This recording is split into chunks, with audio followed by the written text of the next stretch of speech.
and introduce myself. Folks, my name is Eric Heintz. I am the Director of High Performance here at Atlanta Track Club, which is a fancy way of saying that I oversee our competitive teams, our training programs, and our youth programming. I'm kind of the coach of the coaches, you might think, as we do this. But prior to joining Atlanta Track Club, I was a high school teacher and a coach for all levels, but mostly at the high school level, where I was the head cross country coach and the on again, off again head track coach at Marist School, where I was lucky enough to have been a part of 24 team state championships between cross country and track, and 32 individual state championships between cross country and track. But beyond the high school level, I was successfully coaching beginners and competitive masters athletes, which are folks above the age of 40, and also coaching youth, mostly folks at middle school as well. So I've really had the blessing since 2003 to have had coaching be an enormous part of my life.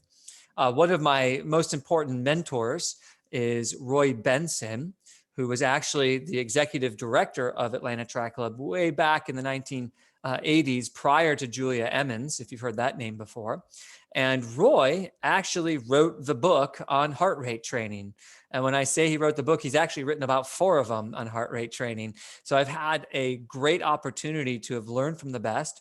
And my goal for today is to be able to talk about why the heart is an important component of running and walking, how training changes the heart, and then look to actually discuss how to use your wearable device to craft heart rate-based training. So it's a little bit of a journey as we go through all those different elements. And for some of those folks who are in the in-training program, you might find some of the messaging a bit repetitive, but some of it's just really good to have had the opportunity to review once more. So I'm going to go ahead and share my screen as we jump into this and continue to let folks in as they are jumping in.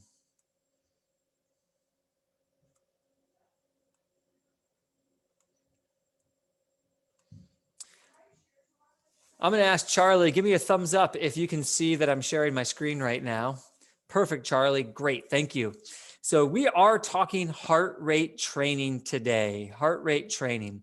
And there's a couple of things that I'm really hoping to address as we go through this. And I really want to focus on ensuring that we hit all of these.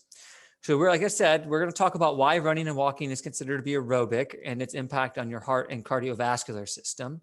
We're going to talk about how your heart actually adapts to this training and some of the positive impacts it has on your health. And then look specifically at heart rate and training and how those are related. Going beyond that, we're going to talk about the specifics of that training and some of the issues related with measurement of heart rate. And then talk a bit about how Atlanta Track Club's training philosophy and in-training program utilize and think about heart rate training and how you can try to adapt that and apply that to your own training. And at the end, we'll tie it all together and have a question and answer session as well. But I want to make sure that we level set and make sure we all come in together on the same sort of level. And first, that means we're going to thank our big sponsors, Mizuno, Dasani and Powerade, PNC Bank, and HyperIce and Firefly, 2 recovery systems that our elite teams use. And if you ever have any questions about those or the products at the end, I'm happy to assist you with those as well. But we couldn't do what we do at Atlanta Track Club without the support of our great sponsors. Now, as I said, I want to get a level set for all of us. And that means I need to be honest with you, which is that this will be a bit of an oversimplification. There are literally thousands of peer-reviewed scientific journals about heart and heart rate training related to endurance sports. I'm going to try to boil that all down into about a 45-minute session. So that means I'm going to try to provide context where I can, but there may be situations where I create an analogy to help with understanding that may subtly misrepresent some of the scientific facts. And for me, I'll tell you right now, it's the sole purpose to make sure that we try to understand the concept if we don't understand all the exact specific details. So running and walking. These two exercises that we're here today to discuss are inherently aerobic exercises. There's really no way to do them without them being aerobic. Now, that word aerobic, of course, refers to the presence of oxygen. And I want to talk about why we use that and why these two exercises actually are reliant upon oxygen.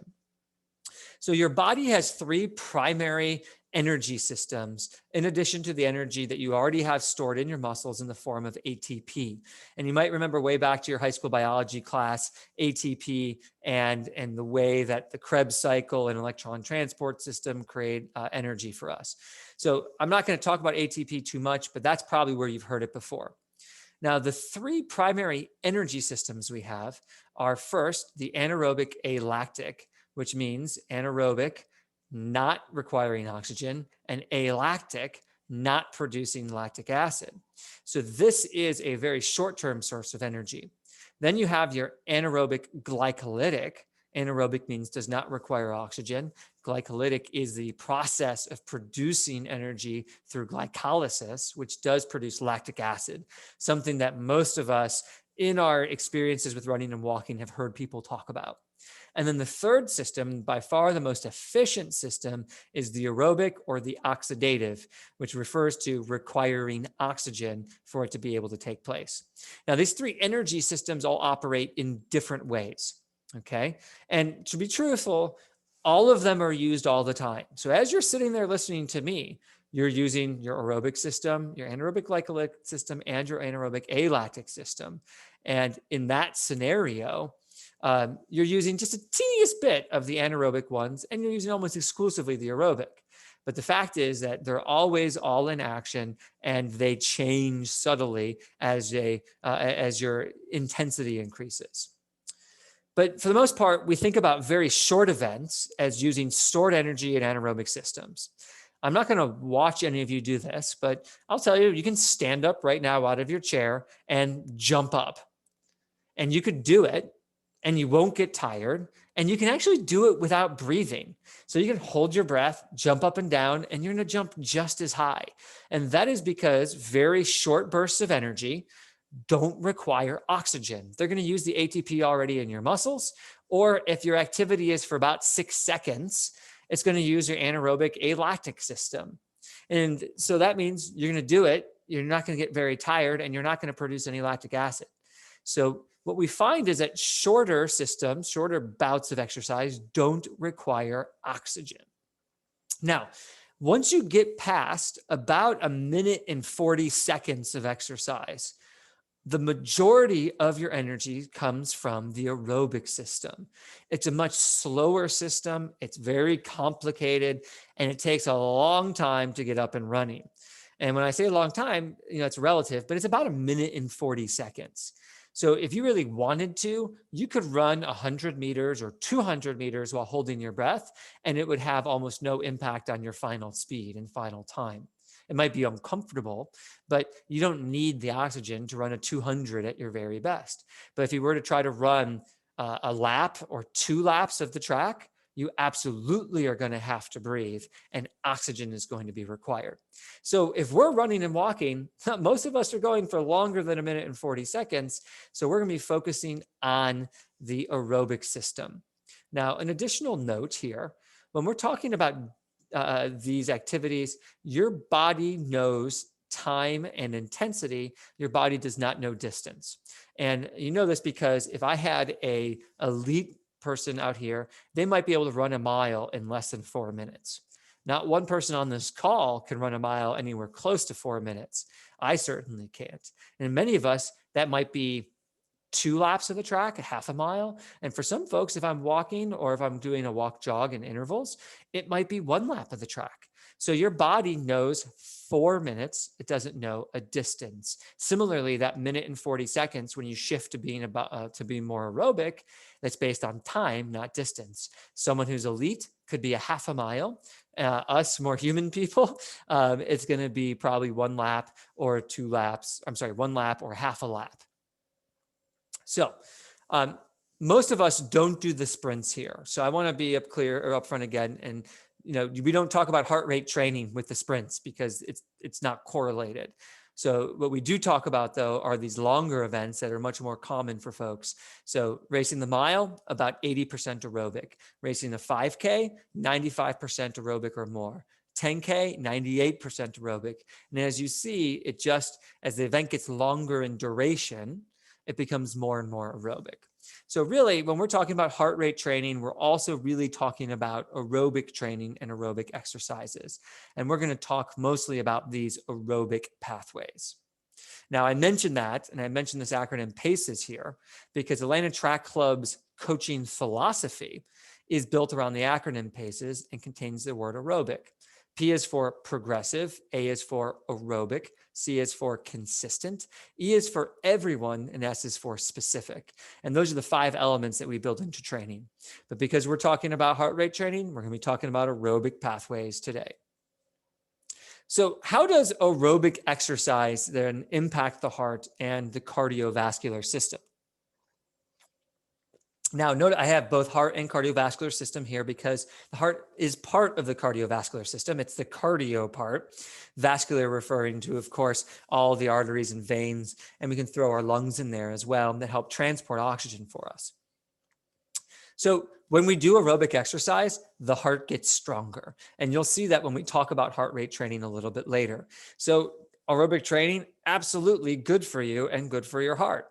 Some of the things that happens is that your heart actually gets bigger. In the same way, if I were to do bicep curls, my biceps would get more muscular. If I do a lot of aerobic exercise, the certain chambers of the heart actually become larger and the muscles become thicker. So it can actually pump more blood more efficiently.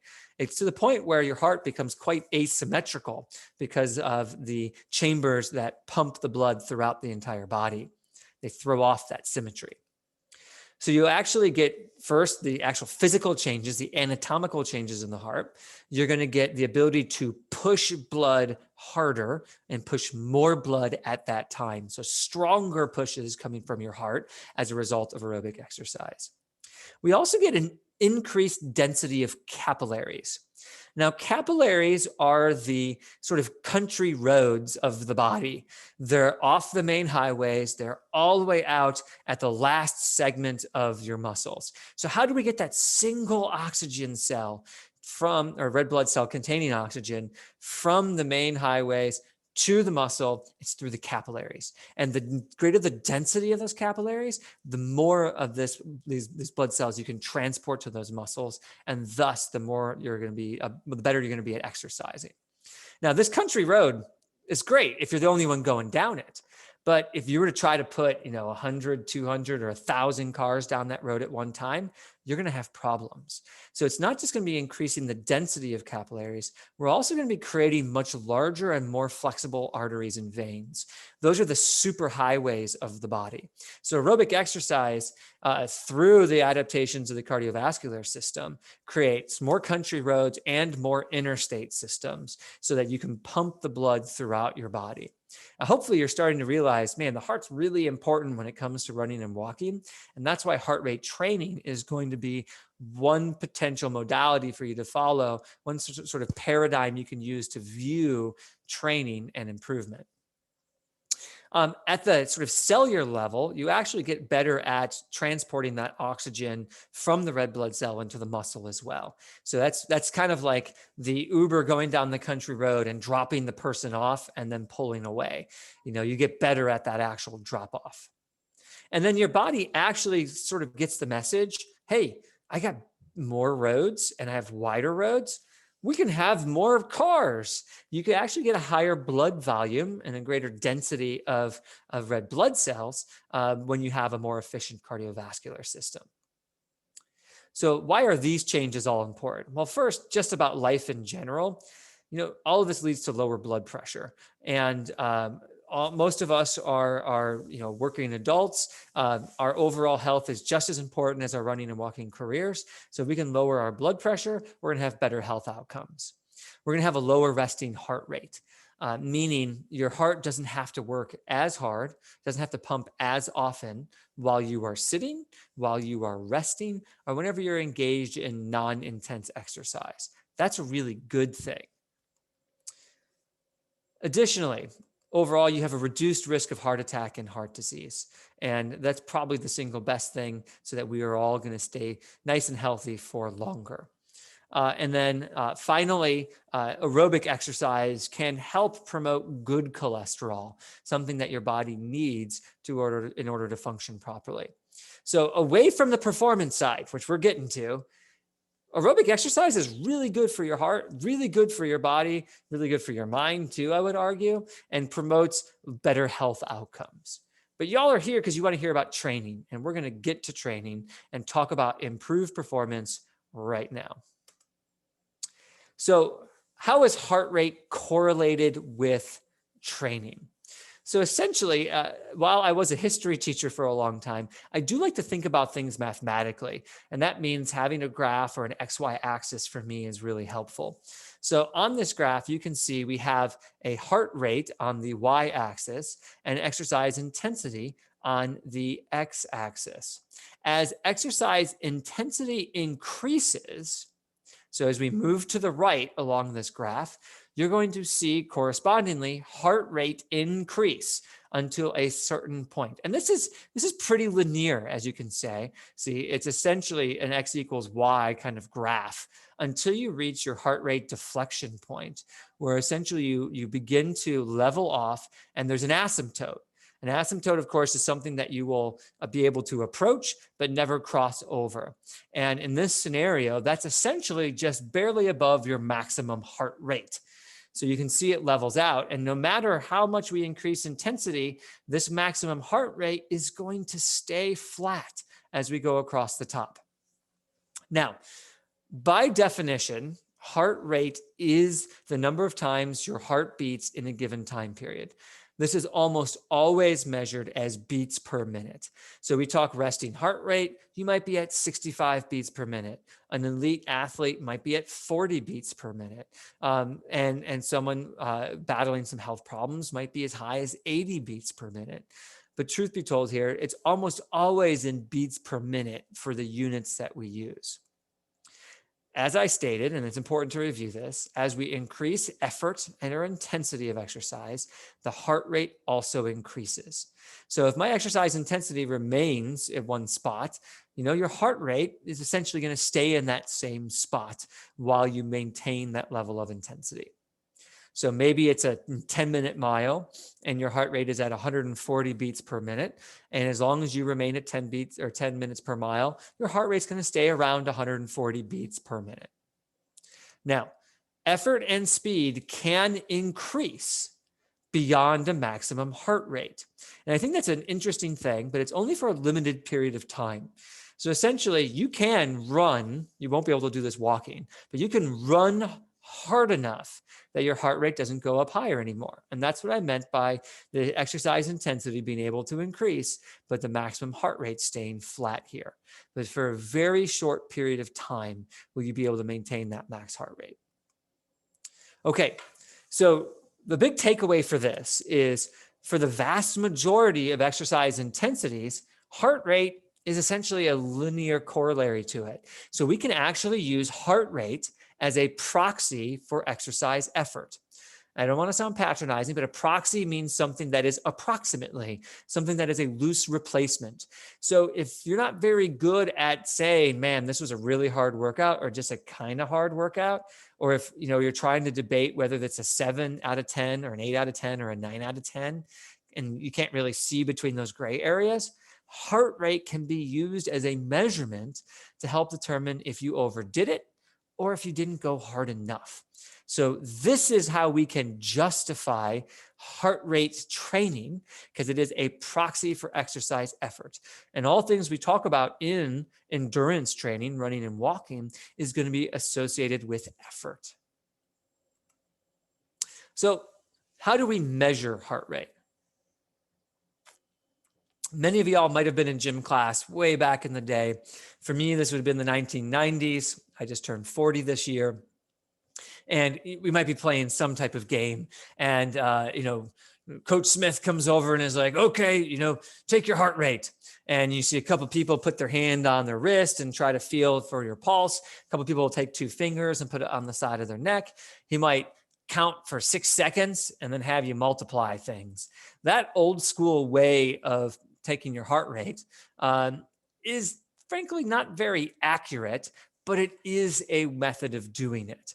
Now, when a nurse does it and they're doing it for maybe 30 seconds or 60 seconds, which is how they used to do it when I got my physical back in the 1990s, they'd hold a watch in one hand and count with the other. You get a much more accurate reading because, of course, you have a longer window of time to count. There's a greater margin of error if you only do 6 seconds and multiply by 10 or 10 seconds and multiply by 6 versus counting for 60 seconds, which you're going to get pretty darn close to your actual heart rate. Any way you slice it, though, we're not pros.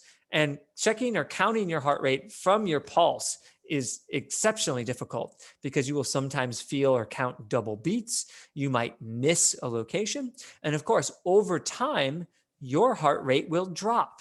So you may not get an accurate picture of how intense your exercise was because after a minute, your heart rate's going to be much lower than it was at the beginning. And thus the total for that minute will be less and won't be an accurate reflection. So pulse is one way to count your heart rate, but not the best way. There's also a traditional heart rate monitor, and many of you may have seen this. It's usually a chest strap, they call it. Polar makes an outstanding variety of chest straps. Garmin makes a few as well that are pretty good, and really any wrist wearable device company, Wahoo, Coros, Suunto, and others likely have a compatible chest strap. These are very accurate because they are located directly close to the heart and they usually measure based on electrical impulses. So they actually feel the nerve impulse in your heart and they will, or when your heart contracts, and it will calculate that. Very accurate, but quite uncomfortable, particularly if it's hot out or if you are larger chested, it can cut into your sides. I frankly don't love wearing them from a comfort side of things, even if they are incredibly accurate. But that's definitely one way and arguably the best way to measure heart rate. A new method is actually an arm monitor, which is a band that you can wrap around your bicep or forearm. And it is an optical reader that light into your arm, and when blood cells flow past in a nearby vein or artery, it can count that as a beat because it goes in rushes. So it is one way of counting, and it's sometimes more accurate than a wristwatch because you have a little bit more meat on your wrist or on your bicep, and it's able to be worn a little bit more tightly, which is really important, if you want to get an accurate read. Now, watches are far and away the most common form of heart rate monitors. And every training watch has a heart rate monitor built into it now for the most part, other than your basic Timex. I will tell you, at the top of the line are Polar watches if heart rate's really important. They have 5 optical readers and 4 electrical readers built into the apparatus. Most of your Garmin's will have somewhere in the range of 1 to 4 optical readers and perhaps 1 electrical reader. And the same will go for your Wahoo, your Suuntos, your Coros, and truth be told, your Apple watches as well. So depending on how important it is to you and whether or not you determine that you want to wear a traditional monitor, you might decide on what watch you're going to wear and invest in. But the most important piece is for all of these, you got to wear them properly, or otherwise the readings you're going to get are far off. So the problems you have counting on your neck, you can actually have on your watch because most people don't wear them tight enough when you're exercising. On my watch, I always lock it down 1 or sometimes even 2 additional holes on the band so that I have a tight fit on my forearm. That's the only way to get an accurate read. If you don't have it tight enough, it's going to provide a reading that is higher as the watch sort of jiggles. And what you'll find is that you won't be in the proper training zone. So I just mentioned training zones. So now we can know how to measure and we have devices to measure. Let's talk about what these zones actually mean. And I want to say a big thank you to our friends at Big Peach Running Company for having created this graphic. It is excellent and really helps us understand what we are doing here. So most of your wrist wearable devices, and there's online calculators for this as well, will automatically calculate your training zones. And each zone provides a specific intensity and really a type of training that you would be doing that would be beneficial. And it's almost always built on percentages. Now, this 5-zone model is one way of viewing it. I don't want to exclude other forms. There are other zones that are 7, and there's even a zone that is 20. But 5 is the most common and is almost universal on your wrist wearable devices. And those are pretty straightforward. You have zone 5 here at the top, the maximum. That's when your heart rate is in the 90 to 100% zone. And this will help very fit athletes develop top end speed. It's a very high intensity. Then you have zone 4, which is the 80 to 90% range of your max heart rate. And this has the opportunity to increase your capacity, your aerobic capacity. These are hard interval sessions. They're usually going to be something like, 3 to 5 or 3 to 10 minutes in length. You have your moderate section, which is 70 to 80% of your max heart rate. And this is a really strong aerobic stimulus, but it's not easy. It's not easy. So a lot of benefit, but you're also going to fatigue your legs still at this range. Now, of course, at zone 5 and zone 4, lots of fatigue for your legs because you're running really fast. In zone 3, this is more like your marathon pace, your half marathon pace. And for some folks, it might be 10K pace. As you go down to zone 2, 60 to 70%, this is going to be improving your baseline endurance and your fat burning. This should be what your typical easy day would be like. And then finally, you're very light. This is going for a leisurely stroll. You're walking your dog, you're going out with a spouse or a friend, and you're having a conversation. If you're doing an intense walk, you're going to end up in zone 2 probably over here in the blue. It's going to be hard if you're just walking to get into zone 3 or zone 4, unless you're going up a significant hill. So think of zone 1, leisurely walk. Zone 2, a really easy training day. Zone 3, a moderate training day, and zone 4s and 5 being what a hard effort is for most folks. Now, in order to utilize this great schematic that we have here to think about our training, you have to calculate your max heart rate.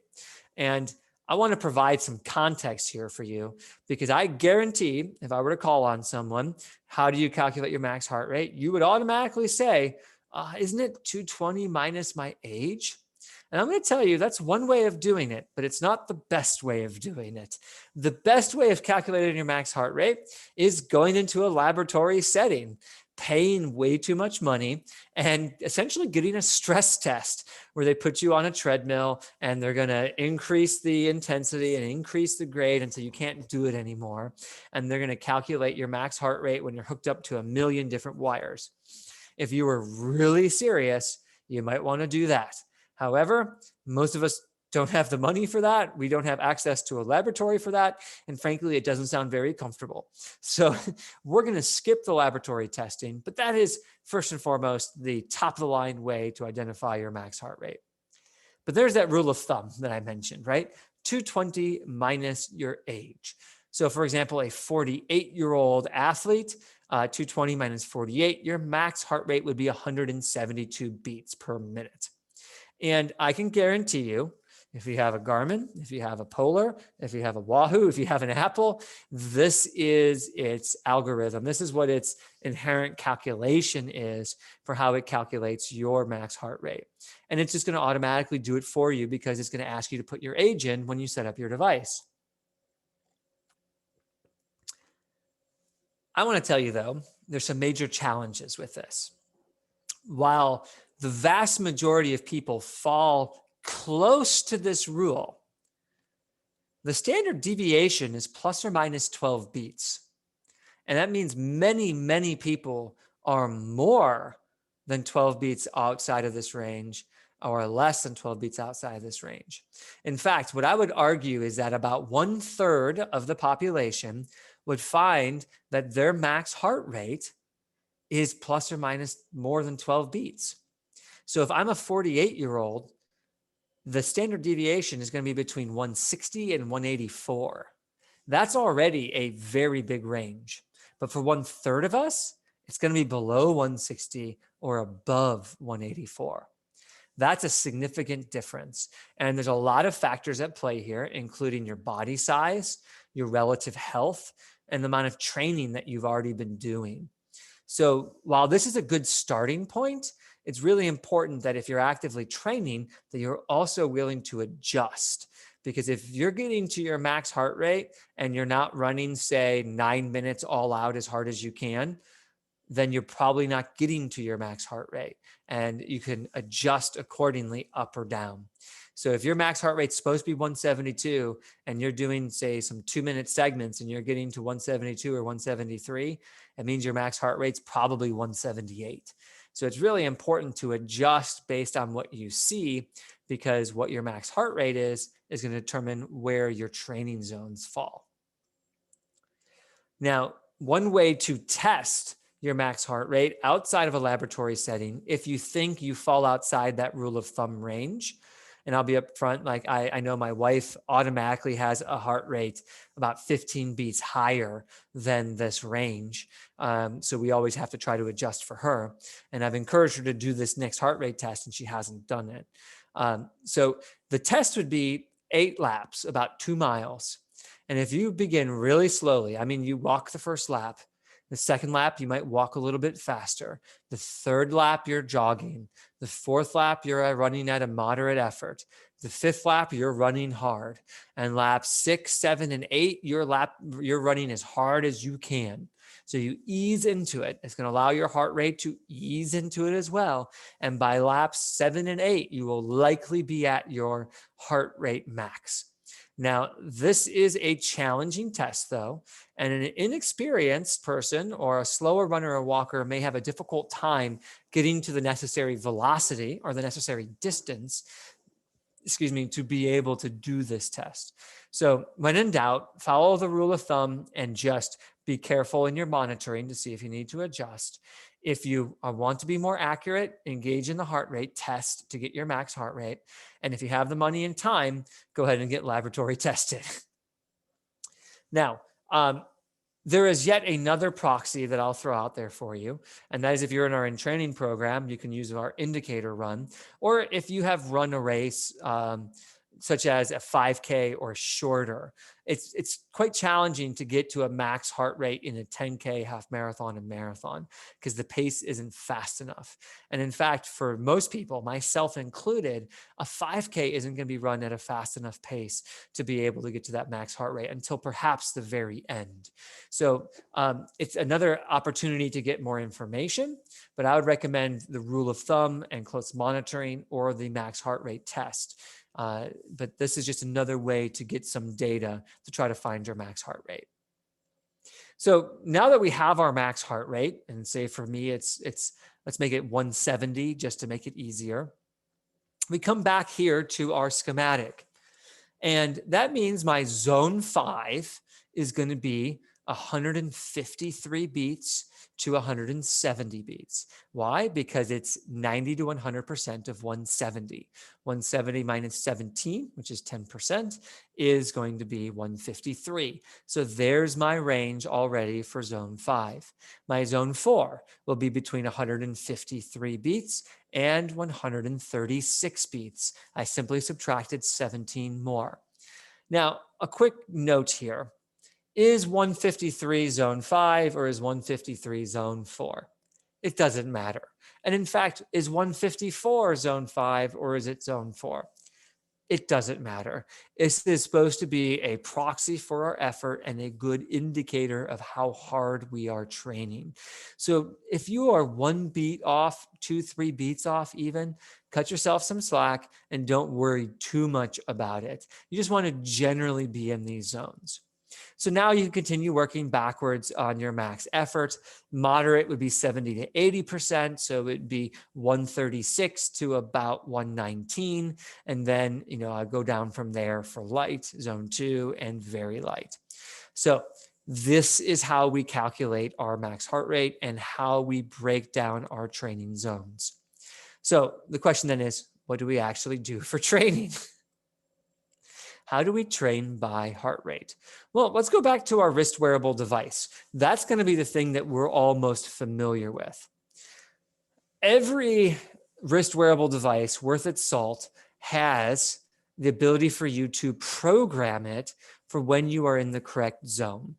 So maybe I want to do a run in zone 3. You can actually put in, I want to do 15 minutes in zone 3. I'm not going to tell you how to specifically do that for your device because your device might be different. I own a Polar. I used to own a Garmin. I know lots of people who use Wahoo and the other products. So I'm open to all of those.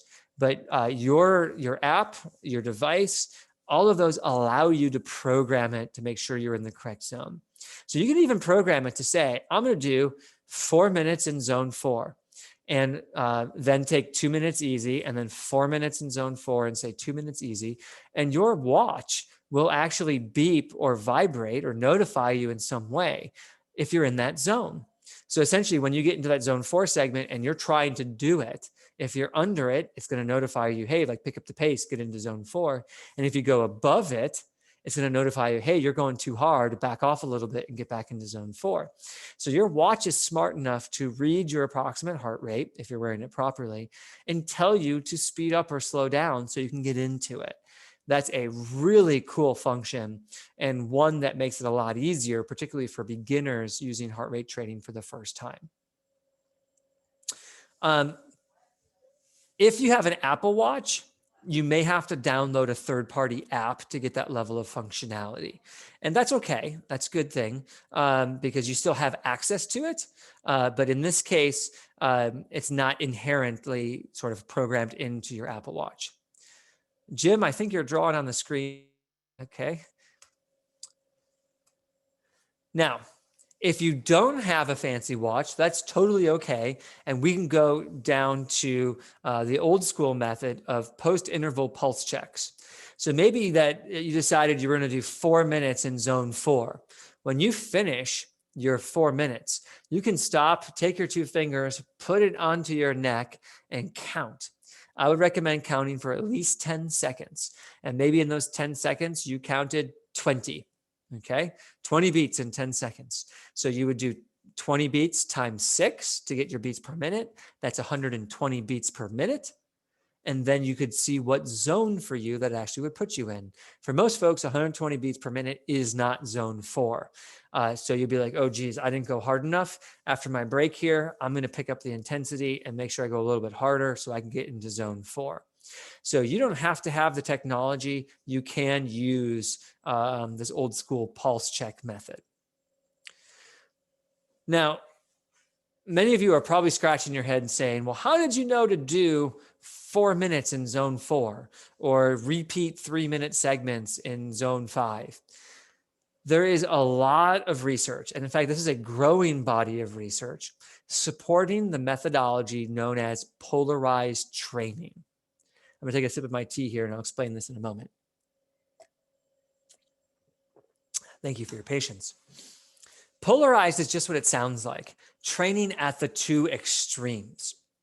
And the research has showed that for folks, particularly early in their careers or folks that are casual to competitive athletes, these are not professional athletes who are, training 100 plus miles per week.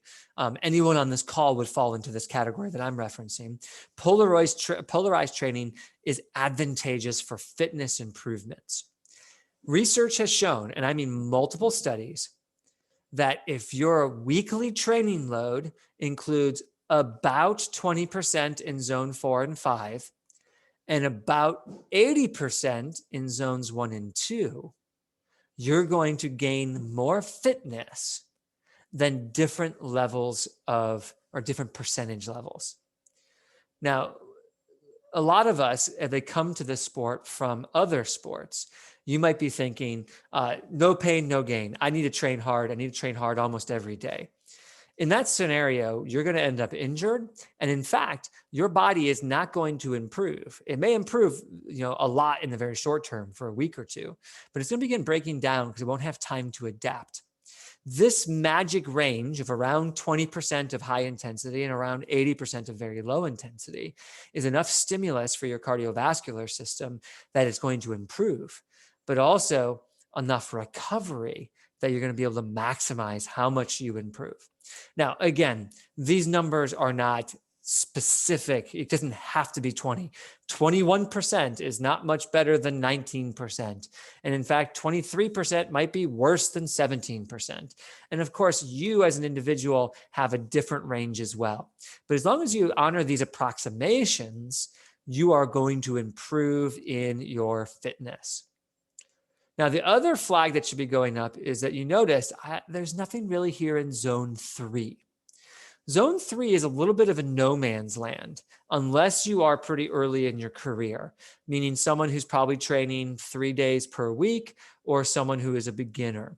And I say that because zone 3 gives you a small stimulus for fitness improvement and a reasonable amount of fatigue it's associated with it. And in fact, if you were to go back and look at your recent training sessions, you would find that most people gravitate naturally towards zone 3, which is harder than an easy run. It's harder than it should be. So it's one of these scenarios where you are working harder than you need to be and getting less in return than if you were to slow down and do your easy days in zone 2 and pick up the pace on your harder days and do them in zone 4 and 5. So zone 3, in terms of just pure fitness, is a no man's land that's generally needed to be avoided and very much avoided on your easy days. Again, if you're a beginner or a more casual runner or walker, zone 3 is great for a harder session or a moderate session. Okay, but your easy days should never creep into zone 3, which is the mistake that most of us make. So, looking at this again and talking through polarized training, you should have a mixture of your week being harder days and easy days. Now, what I would think that you would want to do is on an easy day, if you're using heart rate training, is you put a maximum heart rate onto your device. And again, if you follow your app or you use your user manual, you'll be able to figure out how to do this. But essentially, you want your watch to tell you on your easy day when you are in zone 3. So you have a reminder, slow down, go into zone 2 so you can recover and have less wear and tear on your body. Similarly, on your harder days for intervals and others, you'd want to have that indicator that you are in zone 4 or 5, so you would know to pick up the effort to ensure that you're getting them done. So this is the most common way of approaching polarized training: easy days with a maximum heart rate, and then a series of interval workouts or even tempo runs, which is a sustained effort that will be used on the more intense training. So let's talk through some example workouts here so you might know how to implement this into your own training. So for a recovery day, for most folks, this is going to be 30 to 60 minutes in less than zone 3. Okay, specifically lower than zone 3 so that you don't get stuck in that no man's land of not recovering and not really benefiting otherwise.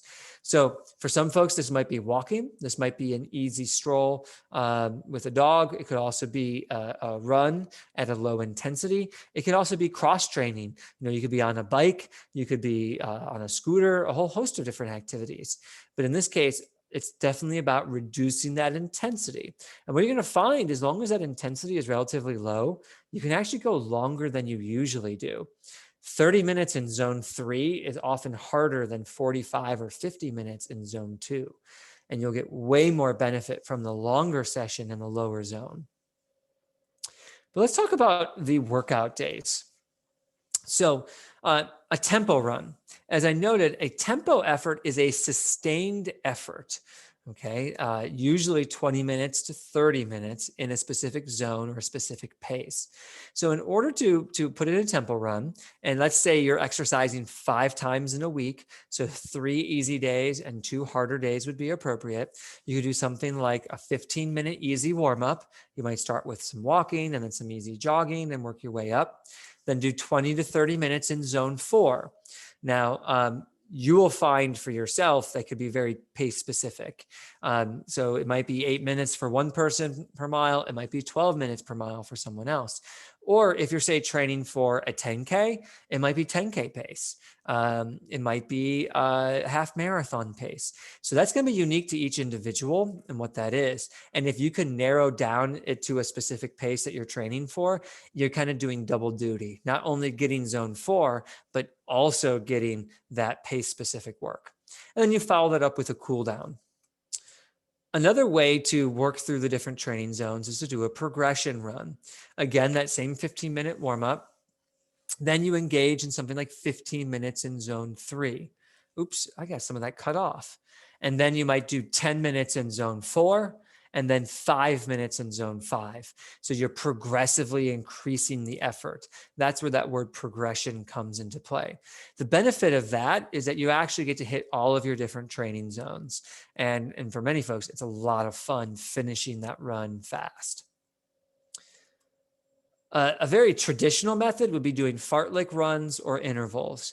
These are either time-based repetitions, which I'll go through here in a second, or distance-based repetitions. So in either case, you would start with a 15-minute easy warm-up, and then you would begin some series of time or distance-based intervals. So maybe I did 10 times 2 minutes in zone 4, or 7 times 3 minutes in zone 4.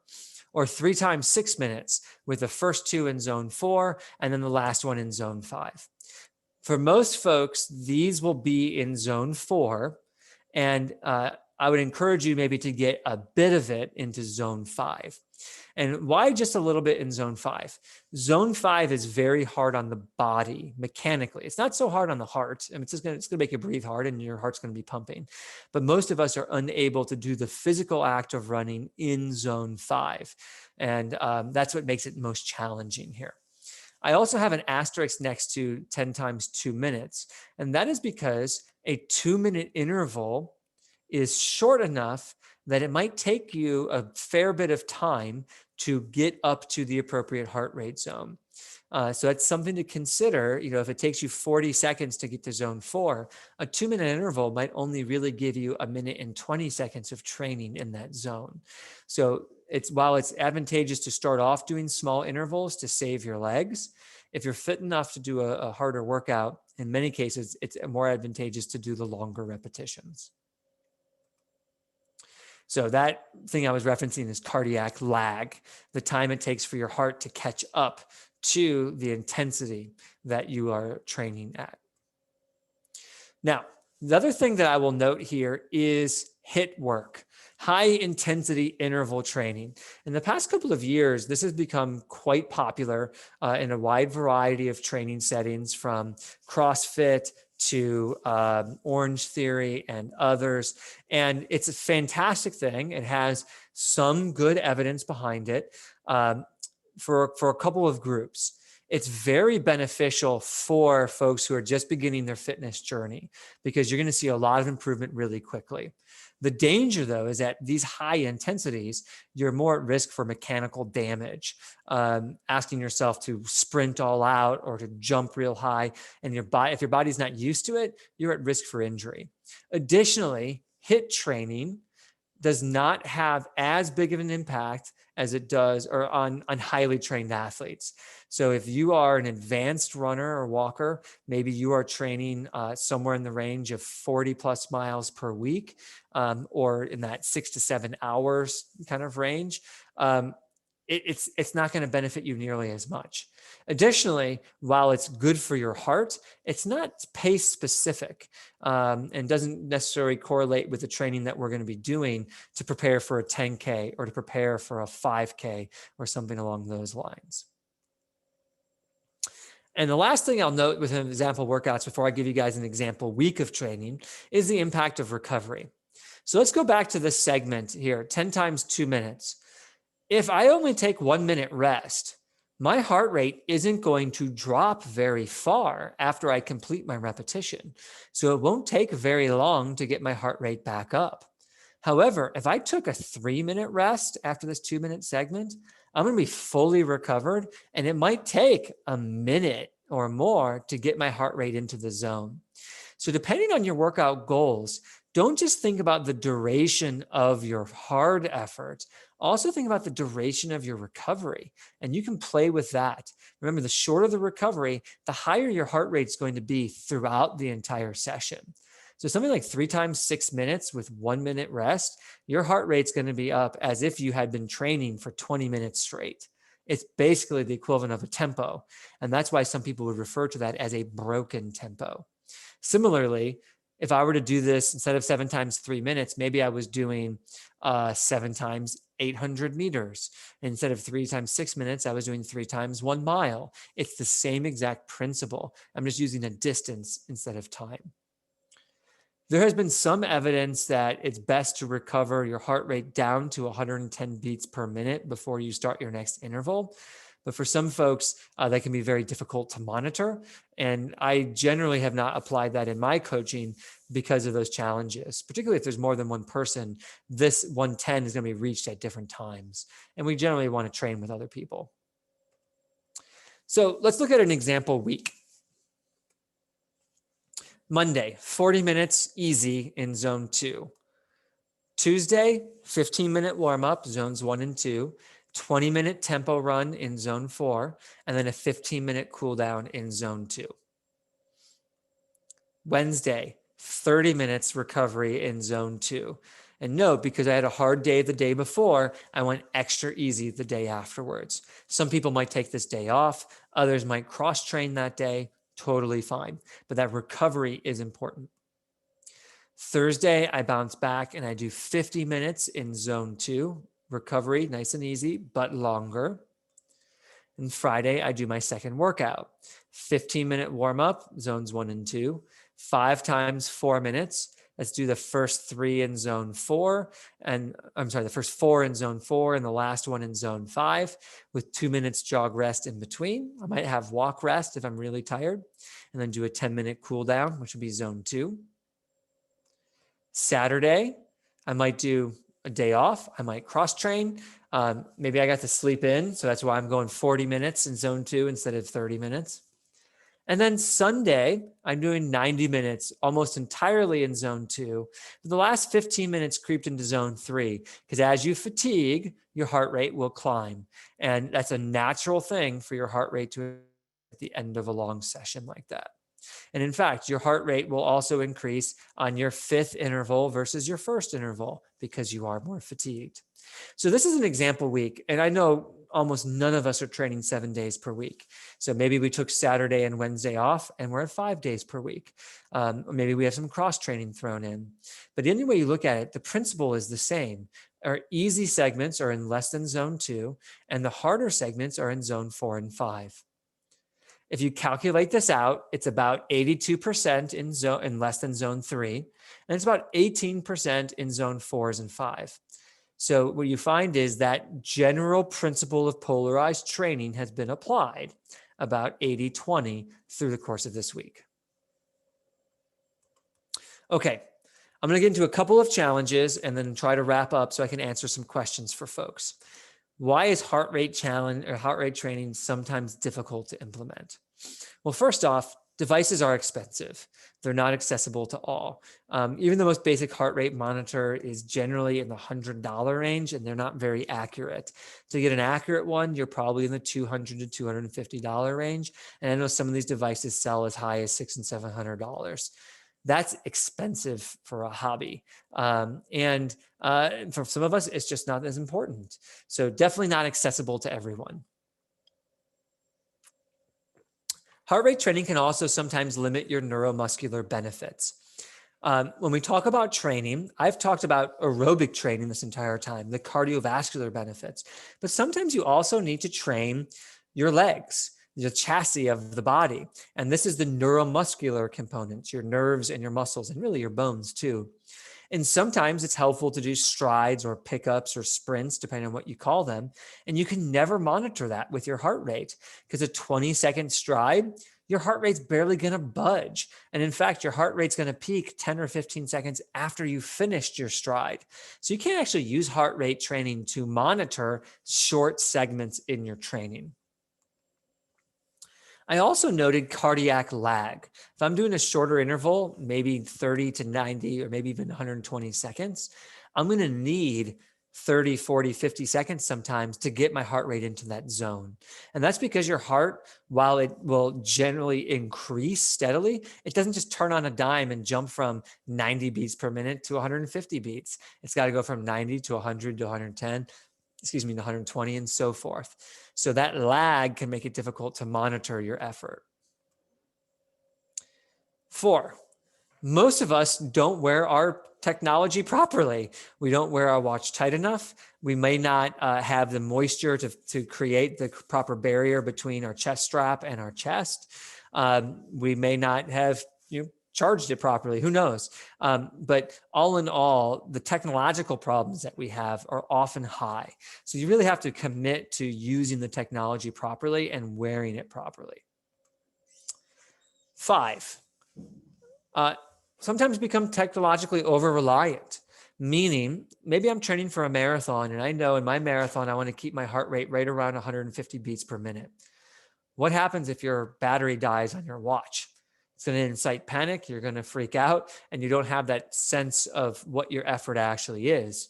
So some of us, we put a watch on, we stare at our watch for the pace data or the heart rate data or others. So I think heart rate training is an excellent thing that you can implement in your training. Sometimes it makes sense just to go by feel and remind yourself what it's like to run technology free. 6, we're working adults. What that means is we need to consider all the other things that impact your heart rate. And in fact, these are numerous. If you get a crummy night's sleep, maybe your dog was barking, maybe you had a sick child, when you wake up, your heart rate's going to be higher in the morning. In addition, when you exercise that day at a slower pace, your heart rate's going to be higher. You might be stressed at work and other things cause your heart rate to be higher. You might drink 4 cups of coffee a day while you're at work. Your heart rate's going to be higher. All of those things factor in. And if you account for them, you can still absolutely use heart rate training. I actually think that's a fairly intelligent thing to do. But if you don't factor them in, you're not always going to be getting the best possible optimized training. 7, max heart rate variation. Again, going back to that rule of thumb, so many of us fall within this broad range of plus or minus 12 beats per minute, and some of us even in a greater extent than that. So if we don't have an accurate max heart rate, we're not going to have accurate training zones, and we're not going to have accurate training. So it goes back to the beginning of making sure that we execute some type of test to identify our heart rate max. And finally, another heart rate training here in Atlanta is that we live in the South and it's hot. In fact, we experience all the craziest weather that the country has to offer. And all of these things impact our heart rate. So if it's super hot out, your body's working hard to try to cool you down, your heart rate goes up. If you sweat a lot and you're dehydrated, your heart rate goes up. If it's really cold outside and you're trying to stay warm, your heart rate goes up. So between work and these sort of conditional challenges, it makes it difficult to calculate what your heart rate should be based on what your effort is. So how does Atlanta Track Club generally use heart rate training, particularly in our training programs and our overall coaching philosophy? Well, there's a couple of no-brainer ways, and then of course you can use it to guide your actual hard efforts. But first and foremost, heart rate is such a good proxy for recovery. When you wake up, you can look at your wrist wearable device and see what your resting heart rate is. And after a week, your average might be, let's just say, 55. And if you have a really hard training session and you wake up and the next day your resting heart rate is 59 instead of 55, then you're not recovered. And you probably should skip, your next hard effort until you're back to normal. So it's a great proxy for recovery. Really important to consider that when you use heart rate training. 2, using your heart rate to act as a control for your recovery days. Not leaving zone 2 on a recovery day is a great habit to get into.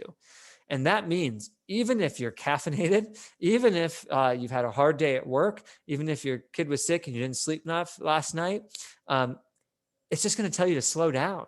And guess what? It's giving you permission to do what's cardiovascularly beneficial for you still without a lot of wear and tear on your body. So 100% begin to consider beginning using these on your recovery days to keep you out of zone 3. It's also a great control for long runs.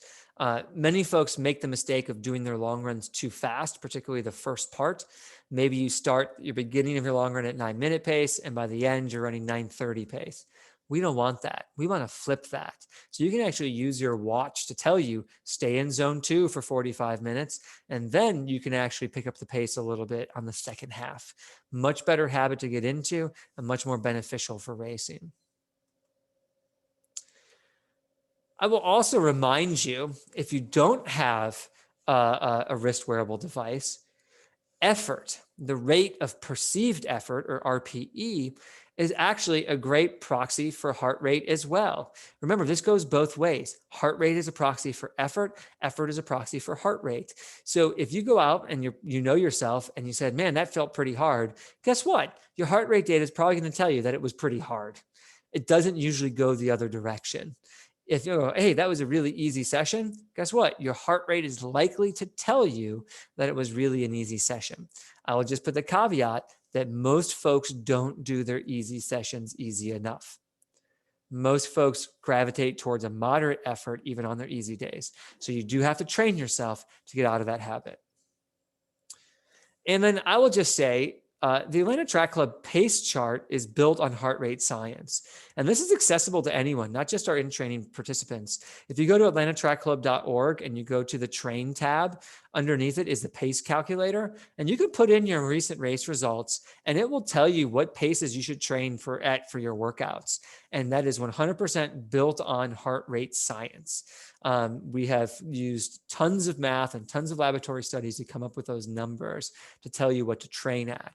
And it fits both into this polarized training methodology and some of the other charts that you might be familiar with, like Jack Daniels' VDOT charts, Greg McMillan's pace calculator. All those are similar and built on the same kind of science. So even if you don't have a heart rate monitor and you just want to operate based on paces, our pace calculator and pace charts use the same data. So let's tie this all together. We are engaging in aerobic exercise, and we want to train specifically for aerobic exercise. That means that most of our training should be in these aerobic zones, and we should be concerned about training our cardiovascular system, our hearts and lungs. We know aerobic exercise is incredibly good for our overall heart and health, even outside of the performance arena, which most of us are also concerned about. We can use heart rate training as a scientific method for endurance training, following the protocol of establishing an accurate max heart rate, dividing our training up into the polarized breakdown of 80% easy and 20% hard, and ensuring that we're sticking with that. You are going to improve in your fitness. We know that almost every current wrist wearable device can assist with heart rate training by giving you instantaneous feedback, both in terms of your training while you're doing it and in your recovery the next day by monitoring things like your resting heart rate. And we'll also note, we live in Atlanta, we're in the South, there are some real challenges to heart rate training. And it's also challenges to our rates of perceived effort too. When we sweat a lot, when we're tired, when it's hot out, all those raise our heart rate, all those increase our rate of perceived effort. And that means we need to factor that in, generally by giving ourselves permission to slow down and to run a pace that stays within the proper stimulus zone. And finally, when in doubt, use it to measure recovery. If you don't like having a watch when you're doing your intervals, you don't like having a watch when you're doing an easy day, so be it. But using it to check if you're recovered is always intelligent because it's going to help you maximize your training. And that is the end of the formal presentation. And at this stage, I would love to open things up to any questions folks have. You can either post them in the chat, or if we politely take turns, you can also unmute yourself to ask questions. And I'll do my best to answer them for you.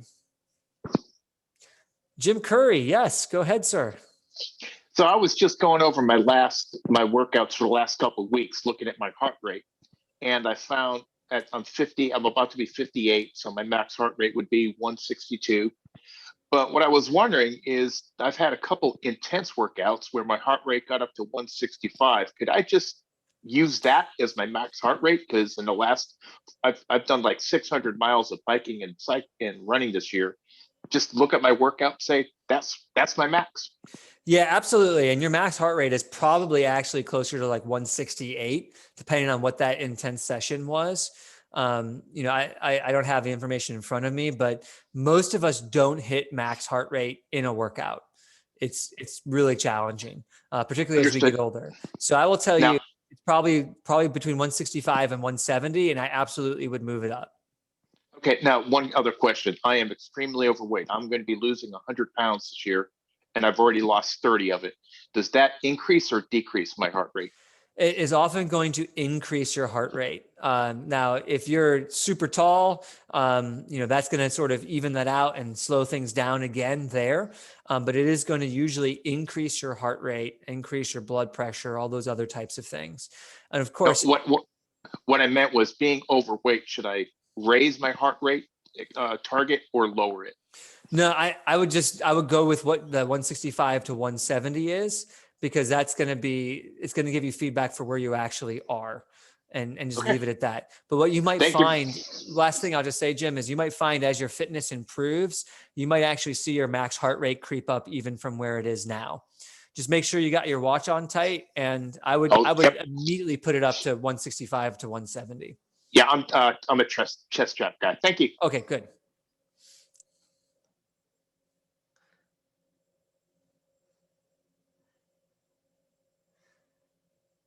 I either did a really good job explaining everything, or I got a question. Yes, sir. Yeah, I'm 76 years old. I usually run anywhere from 3 miles up to 10 miles, probably 5-6 days a week. Now, I really haven't been paying attention a lot to the heart rate, but I mean, just as soon as I get started, I bounce up to 140 real quick. When I did my 10 mile this past week, I was up in the 170, 180 range, a good portion of it, but I feel great. Now I don't wear my watch tight, so that may be a problem too. So I would say there's two things there, sir. One, you might be a person that is outside the normal range of 220 minus your age. And it sounds like very likely you fall on the high side of that, which is okay. There's nothing wrong with that. But your reading is going to be skewed from not wearing your watch too tight. As you get older, I encourage people to try to, run by feel a little bit more, because you've probably been at this for a while and you know your body pretty well, and you know if you're overdoing it or not. So to throw in a new sort of modality here and say, I need to be aiming to hit 160 or something like that, it might cause some problems with your training based on what you're already doing. Overall, though, what I'd say is on your easy days, I would still consider trying to find ways to keep that intensity lower, and to try to bring it down. So maybe just wear your watch tighter for about a week and run normally and see if that gives you lower readings. And if that does, then we can use that to sort of recalibrate what your zones are, and go from there. I would not encourage you to use the heart rate for your hard sessions, just given your age, unless a doctor was okay with it. Yeah. Also on trying to lose weight, I mean, I just can't lose weight, doesn't seem like, and it could be that maybe I'm just pushing too hard every day, and I don't stay in that zone 2 at all. So So maybe I'm doing too much. Yeah. So that, well, one, it's going to say that you're at a higher level if it's misreading. Yeah. Yeah. Yeah. So that's one factor. And, wearing a chest strap could solve that. But Yeah. zone 2 allows you to recover more, and allows you then to do a harder session on your harder days. Yeah. So what I would say is you're likely doing the same effort almost every day. Yeah. Yeah.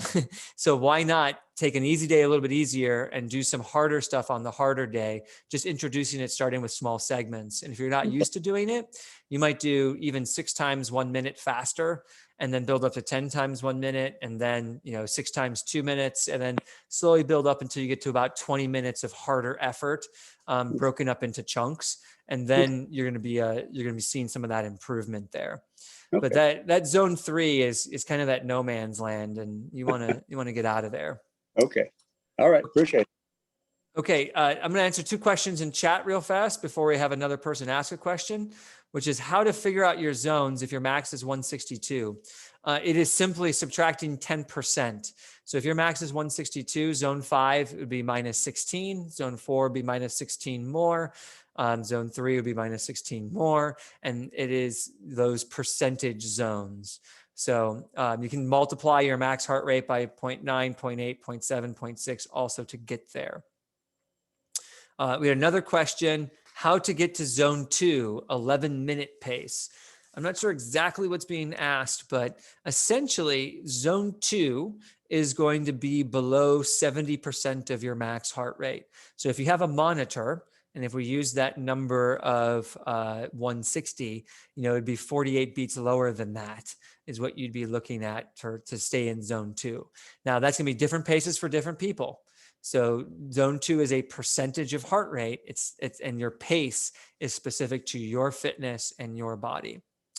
Another question was about aerobic threshold. Yes, this is being recorded and we will share this. I'll put that out there. Is there a way to determine your aerobic threshold using a heart rate monitor? Glenn, lots of people mean different things with aerobic threshold. So I will define it in my own way. And if it's the same way that you define it, then I'll continue to explain that. Aerobic threshold for me is an inflection point when your body begins producing, but also processing lactase. Essentially, it's using lactic acid as an energy source, but none is accruing, none is building up within your body.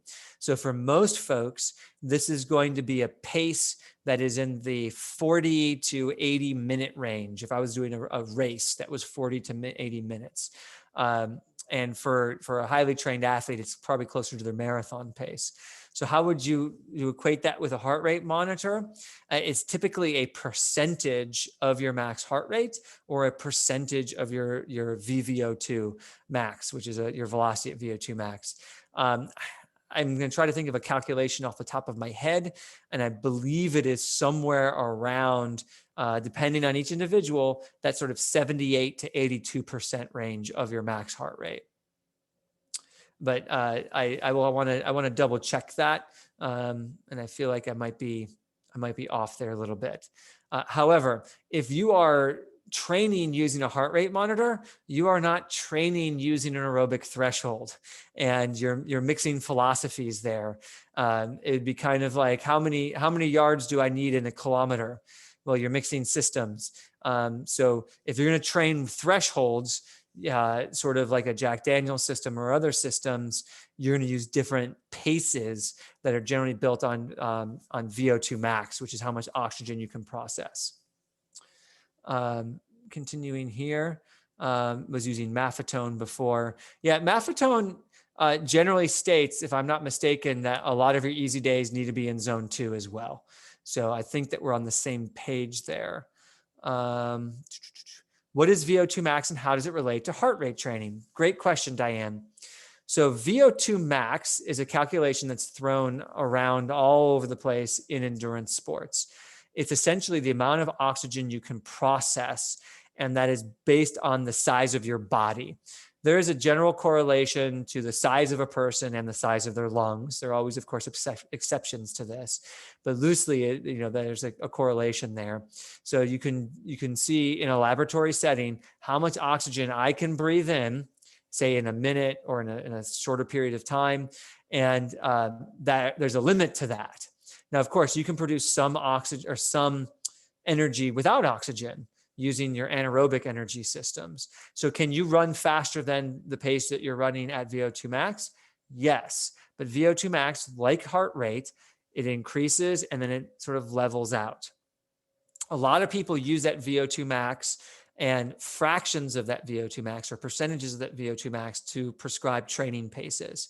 So you might do some of your work at 90% of VO2 max. You might do some of your work at 87%. And Joe Vigil is really big into this. Jack Daniels is big into this, and other famous coaches. It's another training philosophy. Why is it related to heart rate? Well, your max heart rate and VO2 max are similar, and your percentage of max heart rate and percentage of VO2 max generally line up as well. So as you go through it, they're kind of two ways of viewing the same thing. What is a really hard effort based on my fitness and certain specific percentages of that hard effort. The last thing I'll just say about VO2 max is that you need to test it in a laboratory setting as well. You can't go into your basement and measure how much oxygen you can process. You got to wear a mask. They put you on a treadmill. So what you generally see are equivalency charts that determine, what your level is. So you might be a level 68, and then it'll tell you what your training paces are for that. And while those are very helpful, there is a flawed methodology, because those, and I'm really going down a rabbit hole here, those charts are built on elite athletes and then pulled down for the rest of us. And while those percentages make sense for an elite athlete, they don't make sense for us. Let me give you an example. The world record in the 5K for men is run at right around 61 seconds per lap. The world record for a 10K for men is run right around 63 seconds per lap on the track. No one in this room has a pace difference of only 8 seconds per mile between a 5K and a 10K. None of us. Because essentially you're saying, I'm going to run almost the same pace for twice the distance. We can't do that. So some of those VO2 max charts have that flaw because they're built on 5K and 10K runners that race at the 13 flat level or faster. So there are some challenges related to VO2 max training. Definitely another way of approaching things, and I've worked with a lot of athletes on it and used proxies for VO2 max as well, in the same way you can use proxies for heart rate training.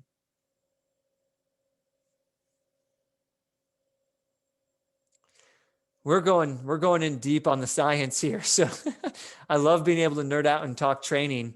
If other people have questions, I'm going to go ahead and stop the recording. And if folks have questions outside of the realm of heart rate, we can do that. So thank you all for being with me. And